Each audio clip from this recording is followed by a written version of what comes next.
Nagsimula kay Alina na tumatakbo sa isang nagyayelong kagubatan, takot at puno ng dugo.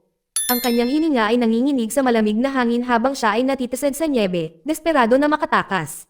Sa di kalayuan, nakita niya ang isang pulang kinang mula sa isang lumang gusali, isang mahinang tanda ng pag-asa. Ngunit bago niya ito maabot, isang maitim na figure sa isang itim na balabal ang humawak sa kanyang lalamunan at bumulong ng isang pangalan, Andre. Nagising si Alina, isang bangungot lamang iyon, ngunit ang pangalang iyon ay hindi nagkataon.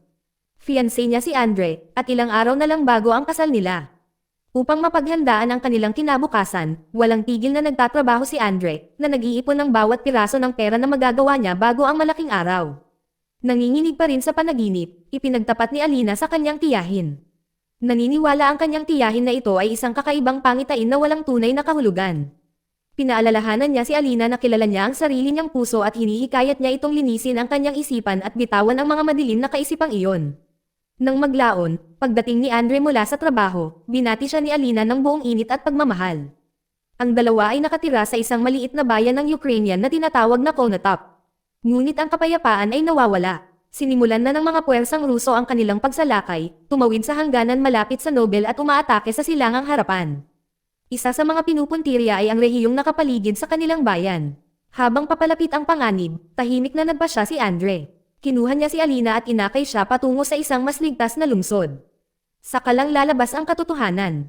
Hindi lang siya ordinaryong mamamayan. Siya ay isang Ukrainian military cadet. Simple lang ang plano niya, dalhin si Alina sa kaligtasan, pagkatapos ay bumalik sa kanyang base at tuparin ang kanyang tungkulin. Ngunit ang digmaan ay lumaganap ng mas mabilis kaysa sa inaasahan nila. Hinaharangan ng mga tropa ng kaaway ang mga pangunahing ruta, na pinipilit silang maghanap ng ibang paraan palabas. Nakiusap si Alina kay Andre na huminto sa bahay ng kanyang tiyahin, sa paniniwalang ito ay mas ligtas. Ngunit habang sila ay tumatawid sa isang kalsada sa kagubatan, sila ay hinarang ng mga sundalong Ruso, at wala nang natitira pang daan upang bumalik. Sinubukan ni Andre na manatiling kalmado, kumikilos na parang isang hindi nakakapinsalang sibilyan na dumaraan lang. Ngunit pinukaw ng isa sa mga sundalo ang kanyang commander, na nagmumungkahi na kunin nila ang kotse ng mag-asawa para sa hukbo. Lumalim ang sitwasyon nang simulan ng mga sundalo ang pagmasdan si Alina, at pumayag ang kanilang commander na kunin ang sasakyan sa kondisyon na maaari niya itong guluhin muna. Sa pagkakataong iyon, napangiti si Andre. Ang kanyang galit, na pinalalakas ng pagmamahal at pagkamakabayan, ay sumiklab. Inabot niya ang kanyang sandata at nagpaputok, isa-isang pinabagsak ang mga sundalo. Napuno ng mga bala ang hangin habang gumaganti ng putok ang mga Ruso, at tumakbo sina Andre at Alina para sa kaligtasan. Sa pamamagitan ng matinding kalooban at desperasyon, nagawa nilang makalaya at makatakas sa gabi. Mula sa walang ingat na pagkilos na iyon, sa wakas ay napagtanto ng commander ng Ruso ang katotohanan. Si Andre ay hindi isang sibilyan. Ilang sundalo ang nasugatan at isa ang napatay kaagad sa tama ng bala sa mata. Kahit na ang karamihan sa kanila ay nakaligtas dahil sa kanilang mga vests, ang unit ay naiwang napahiya, na nahuli ng isang taong minamaliit nila sa labas ng anumang larangan ng digmaan. Sa kalaunan ay nakarating sina Andre at Alina sa tahanan ni Antiochia. Ngunit sa sandaling dumating sila, ang kaginhawaan na inaasahan nila ay nauwi sa dalamhati.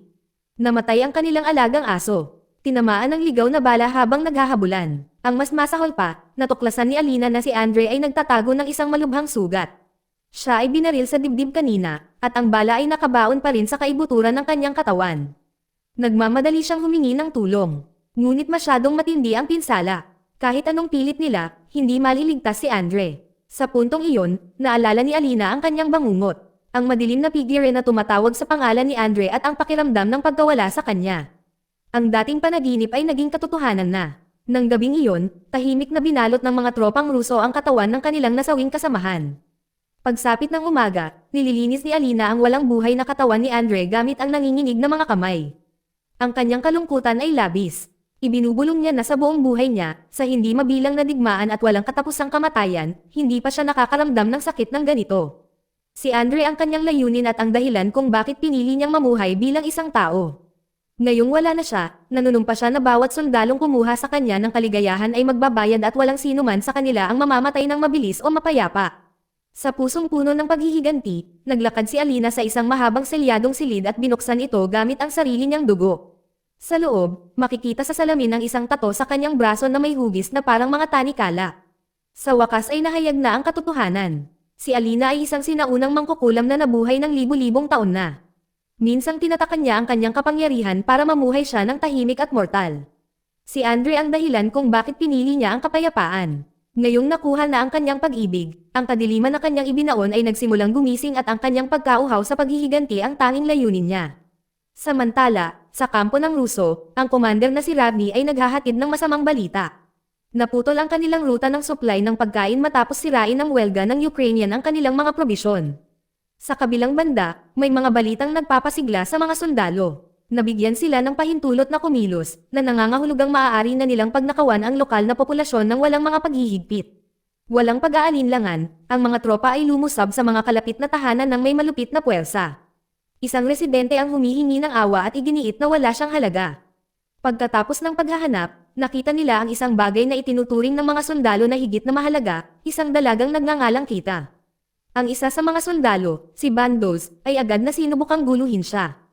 Ang isa pang sundalo, na kilala bilang Owl, ay tumangging makibahagi. Siya ay nananatiling tapat sa kanyang asawa at hindi tatawid sa kanyang sariling mga prinsipyo. Sa labas, ilang sundalo ang nagbabantay nang lumapit sa kanila ang isang walang takot na nasa katendaang gulang na babae.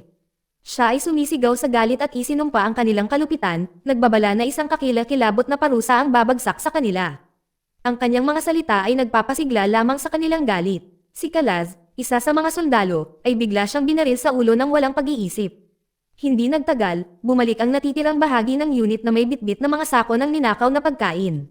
Si Kato ay kinaladkad pabalik sa kanila, nakagapos pa rin at nakabusel, at ipinasa kay Bandos, na patuloy na nagpapahirap sa kanya dahil walang ibang gustong pigilan siya. Samantala, nagising na ni Alina ang kanyang buong mahiwagang kapangyarihan at sinimulan ang kanyang paghihiganti. Kumuha siya ng sample ng dugong Russian mula sa bumper ng kotse ni Andre at ginagamit ito bilang daan para sa kanyang dark spell.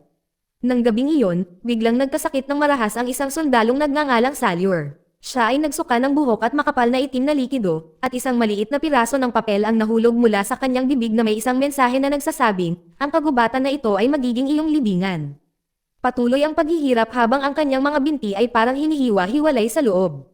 Hanggang sa tuluyan na siyang mamatay sa isang malagim na kalagayan. Ipinapalagay lang ng ibang mga sundalo na inatake sa puso si Salyur. Ganap na hindi alam kung ano ang tunay na pumatay sa kanya. Si Bandos, lasing pa rin sa sarili niyang kalupitan, tinapos ang kanyang karumal-dumal na gawa at tumawa ng malakas. Tinutuya niya ang iba at hinahamon ang sinumang sundalo na gustong pumalit kay Kita. Si Commander Ravni, gayunpaman, ay nagsimulang makaramdam na may mali. Inutusan niya si Bandos na palayain siya. Dahil sa pagkabigo, hinailan ni Bandos si Kita malayo sa kampo at iniwan siya sa gilid ng kalsada. Ilang sandali pa, may paparating na sasakyan. Si Alina naman, binuksan niya ang pinto at tahimik na nag-aalok kay Kita ng isang pagpipilian. Ang pagkakataong maghiganti para sa lahat ng kanyang tiniis. Sa parehong oras, si Commander Ravni ay may isang nakakatakot na panaginip. Natagpuan niya ang kanyang sarili sa loob ng bahay ni Anchochia, kung saan sinabi sa kanya ng mangkukulam na siya at ang kanyang mga tauhan ay mamamatay. Nagising siya sa pagkabigla, huminga ng malalim, at sinusubukang iwaksi ang paningin. Sa di kalayuan ay natanong niya si Bandos na naglayas para pakalmayan ang sarili. Sa sobrang takot, umihi si Bandos ng pulang likido na tila dugo, na parabang nagsimula ng bumuhos sa kanya ang sarili niyang mga kasalanan. Sa ibang lugar, sa isa sa mga poste ng bantay, si Owl ay nakaupong mag-isa, iniisip ang tungkol sa kanyang pamilya. Nakarinig siya ng kakaibang bulong at nakatulog. Nang dumating si Alina, itinaas niya ang kanyang kamay upang patayin siya, ngunit huminto siya nang makita niya ang isang larawan ng pamilya na nakapin sa kanyang jacket. Kinuha niya ang larawan at iniwan siyang hindi nasaktan. Ang awa na ito ay hindi nauulit sa ikalawang guard post. Doon, isang sundalo na nagngangalang Roller ang nakakita ng perang nakakalat sa lupa. Naakit sa bulong ni Alena, sinundan niya ang landas ng pera ng hindi nag-iisip, gumagala ng palayo sa kanyang kinatatayuan at sa kanyang bitag. Kinaumagahan, ang bawat sundalo ay nakatanggap ng parehong nakakatakot na mensahe. Nakasulat, ang kagubatan na ito ay magiging iyong libingan. Gayunpaman, pinawi ni Commander Ravni ang kanilang takot. Iginiit niya na ito ay walang iba kundi isang Ukrainian cyber tactic, isang psikolohikal na operasyon na idinisenyo upang sirain ang kanilang moral. Inutusan niya ang mga lalaki na manatiling nakatutok at huwag mahulog sa pananakot. Sa kabila ng kanyang utos, isa sa mga sundalo na nagngangalang Dufa ang nagulat ng kakaibang natuklasan niya sa kagubatan. Lumabas ang unit para mag-imbestiga. Ang nahanap nila ay nag-iiwan sa kanila na hindi mapalagay. Nakabitin sa mga puno ang mga voodoo doll na umiindayog sa malamig na hangin. Nagsimulang tanungin ng commander ang mga gwardya na naka-duty noong nakaraang gabi. Ipinaliwanag ni Owl na natahimik ang lahat at ang tanging taong nakakita ng kakaiba ay si Roller. Noon nila napagtanto na nawawala si Roller sa kanyang post. Ang isang pangkat ng paghahanap ay kumalat sa kakahuyan at sa lalong madaling panahon ay nakahanap ng mga bakas ng paa. Ang bakas ay humahantong sa kanila sa Roller na nakatali ng mahigpit sa isang puno na ang kanyang bibig ay natahi. Bago sila makapag-react, ipinadala ni Alina ang kanyang dark magic mula sa malayo. Sa sandaling lumapit ang mga sundalo, sumabog ang katawan ni Roller sa isang marahas na pagsabog. Kahit na nasaksihan ang gayong kakilakilabot, si Commander Ravni ay tumangging maniwala sa anumang supernatural. Siya ay kumbinsido na ang lahat ng ito ay isang bitag at ang tunay na utak ay dapat na ang Ukrainian military. Samantala, mas pinalalim ni Alina ang kanyang ritual. Tinatawag niya ang mga espiritu ng dilim upang palakasin ang kanyang lumalagong kapangyarihan. Sa labas ng bahay, isinasabit ni Andy ng Dodokia ang kanyang labada nang biglang nahulog ang isang kawan ng mga uwak mula sa langit. Naalarma, nagmamadali siyang pumasok at nadatnan si Alina na naghahanda ng isang nakamamatay na sumpa na nakatutok sa pamilya ni Owl.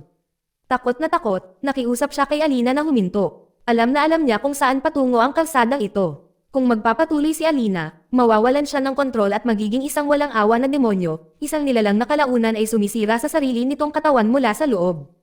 Ngunit wala nang pakialam si Alina sa mga kahihinatnan. Ang kanyang puso ay pinamumunuan ng paghihiganti. Tinanggihan niya ang babala ng kanyang mga tiyahin at ipinaalala sa kanya na siya ay mas matanda at mas malakas. Nabubunyag ang katotohanan. Hindi niya kadugo si Yevdokia. Siya ay isang babaeng iniligtas ni Alina noong ikalawang digmaang pandaigdig. Simula noon, tinuruan ni Alina ang kanyang mga piraso ng pangkukulam. Bagaman siya ay hindi immortal, ang kanyang pagtanda ay bumagal sa isang bahagi ng normal na buhay ng tao. Gayunpaman, hindi mababago ng kanyang pag-aalala at pagsusumamo ang desisyon ni Alina. Lumalaki lang ang paghihiganti ng mangkukulam. Bumalik sa kampo, nagdadalamati si Owl habang iniipon ang natitira sa kanyang nasawing kasamahan. Sa sandaling iyon, nakatanggap siya ng mensahe tungkol sa kanyang pamilya. Tumindi ang kanyang pagkabalisa, humingi siya ng pahintulot sa commander na lumayo at makakuha ng mas malakas na senyales para masuri niya sila sa pamamagitan ng isang video call. Ngunit habang sinusubukan niyang ibahagi ang isang larawan, ang signal ay biglang nawala. Naging kainahinala si Commander Ravni, na inaakusahan si Owl na nag-iisip ng mga bagay. Inutusan niya siyang bumalik sa kanyang pwesto, kumbinsido ang kaaway na gumagamit ng mga ilusyon para ilabas sila sa kampo. Ilang sandali pa ay bumalik na ang signal. Sa pagkakataong ito, maraming larawan ang dumating sa telepono ni Owl na nagpapakita ng mga nakakatakot na larawan ng kanyang asawa at anak. Desperado at nanginginig, nakita niya ang isang armored vehicle sa malapit na nakabukas ang hatch nito. Tumalon si Owl at nagmaneho. Umaasang makakatakas at mailigtas ang kanyang pamilya. Ngunit sa kalsada, isang pangitain ni Alina ang lumitaw sa kanyang harapan. Nagpanik na bangga niya ang lahat ng bagay sa kanyang landas. Hindi sinasadyang nasagasaan pa niya ang isang kasamahang sundalo na naduraj hanggang sa mamatay.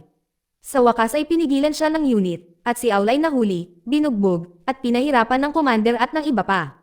Kinaumagahan, ang katahimikan ng kampo ay binasag ng mga pagsabog na nagmumula sa bawat direksyon. Kumakalat agad ang panik, napagtanto nila sa lalong madaling panahon na ang kanilang sariling mga sandata ay tumalikod sa kanila. Nakontrol na ni Alina. Sa ibang lugar sa kagubatan, isang kasamahan, na hiwalay sa grupo, ay biglang nakita ang multo ng babaeng binaril niya sa ulo. Sa sobrang takot ay pinaputukan niya ang pangitain, hindi niya alam na isa lamang itong ilusyon na nilikha ni Alina. Pagkatapos ay lumitaw ang mangkukulam sa harap niya, kumukuha ng anyo ni Commander Ravni. Sa pagbabalatayo na iyon, pinatay niya ang kasamahan nito. Bumalik sa bahay, nilalamon ni Alina ang puso sa matinding gutom. Ang tiyahin ay nanonood ng may takot, na naramdaman na may hindi natural na nangyayari sa katawan ni Alena. Sinubukan ng tiyahin na abutin siya, ngunit si Alina, sa sobrang galit, ay pinalo at nasugatan siya ng hindi sinasadya. Binalaan niya ang kanyang tiyahin na lumayo hanggang sa makumplito ang kanyang paghihiganti. Nang gabing iyon, ang natitirang mga sundalo ay nagtipon, nanginginig at pagod. Isang sundalo ang bamulong tungkol sa isang matandang alamat, ang Konotop Witch, at sinasabing dapat itong konektado. Tumanggi pa ring makinig si Commander Ravni. Inutusan niya ang mga tao na manatiling gising at inutusan silang hulihin ang kaaway sa anumang paraan. Kapag ang makapal na fog ay dumaan muli sa kagubatan, ginagamit ito ni Alina upang direktang maghatid ng babala kay Ravni. Sinabi niya sa kanya na ang paglaban sa Konotop na haantong lamang sa kamatayan. Pagsapit ng umaga, may mas nakakabahala pa na natuklasan. Naglaho na ang mga bangkay ng mga nasawing sundalo. Isang lalaki ang bumubulong na ito ay gawain ng mga mananamba ng demonyo, ngunit pinilit ng komandante ang lahat na sundan ang isang sariwang bakas ng dugo. Kasabay nito, nagsimulang magdusa si Bandos sa isang mahiwagang sakit. Pagsusuka ng dugo habang gumagapang ang isang ipis sa kanyang katawan. Ang paghahanap ay humantong sa unit sa isang nakakatakot na tanawin. Ang mga paa at organo ng tao ay nakasabit sa mga puno tulad ng mga trapeo na nakadisplay. Sa sandaling iyon, lumitaw si Alina, ngunit si Ravni lamang ang nakakakita sa kanya. Nang ibabaw ang kanyang takot at bigla siyang nagpaputok sa kagubatan. Nakatakas si Bandos at sinubukang humingi ng tulong sa bayan. Sa halip, humarap siya kay Kita na ngayon ay humihingi ng paghihiganti. Hindi pa kayang patayin ng mga bala si Alina, ngunit hindi pa rin kumpleto ang kanyang kapangyarihan. Ang bawat buhay na kinukuha niya ay naglalapit sa kanya sa pagkawala ng kontrol habang ang kanyang katawan ay mas nahuhulog sa ilalim ng impluwensya ng demonyo. Nagkalat ang kaguluhan sa mga tropa. Ang komandante, na ngayon ay natupok ng paranoia, ay binaril ang isa sa kanyang sariling mga tauhan, na sumusubok na umalis, na inaakusahan siya ng duwag. Ang natitirang mga sundalo ay nakarating sa bahay ni Alina at nahati sa dalawang grupo. Dalawa sa kanila ang naghihintay sa labas, ngunit ang pagtatalo ay nauwi sa away at pinapatay ng isa ang isa sa biglaang galit. Sa loob, ang commander at isa pang sundalo ay naghahanap sa madilim na mga pasilyo. Nakahanap sila ng sariwang dugo at sa lalong madaling panahon ang sundalo ay nakulong sa isang ilusyon. Pinaputukan niya ang pinaniniwalaan niyang kaaway, ngunit isa lamang itong bote ng asido. Nabasag ang salamin at natutunaw ang asido sa kanyang mukha na ikinamatay niya sa isang malagim na eksena. Dahil sa galit, naniniwala si Commander Ravni na sa wakas ay nakuha na niya si Alina. Sinalakay niya ang figurang nasa harapan niya, hindi niya namalayang inaatake niya talaga ang sarili niyang sundalo. Ang natitira sa kanyang katinoan ay gumuho. Hindi na nagtago si Alina. Siya ay humakbang pasulong at tinapos ang natitira sa unit, na naiwan lamang ang kanyang sarili at ang commander na buhay. Sa sandaling iyon, dumating ang tiyahin umiiyak at huminto si Alina. Inihayag niya ang isang katotohanan na pumutol sa galit ni Alina. May isang bata sa kanyang sinapupunan, ang anak ni Andre, isang buhay na hindi niya alam na dinala niya. Desperado, kinuha siya ng komandante at sinubukang gamitin siya bilang isang hostage, ngunit ang kanyang sandata ay naging walang silbi sa ilalim ng mahika ni Alina. Sa wakas ay natalo na siya. Walang kapangyarihan at sira, nakatayo si Alina sa gilid ng paghihiganti at pagtubos. Gusto niyang tapusin siya, ngunit hindi niya magawang sirain ang huling link na mayroon siya sa kanyang sangkatauhan. Ibang kapalaran ang ibinibigay ng tiyahin. Iminungkahi niya na alisan nila ang komandante ng kanyang pag-isip at ihatid siya sa mga puwersang Ukrainian bilang isang walang magawa na baliw. Sumang-ayon si Alina, tinapos ang kanyang paghihiganti nang hindi kinukuha ang huling buhay. Nagtapos ang kwento sa pagsilang ng anak ni Alina. Hawak niya ang kanyang sanggol, hindi na ang babaeng dati at hindi naganap na halimaw. Dito nagtatapos ang kwento. Salamat sa panonood kaibigan.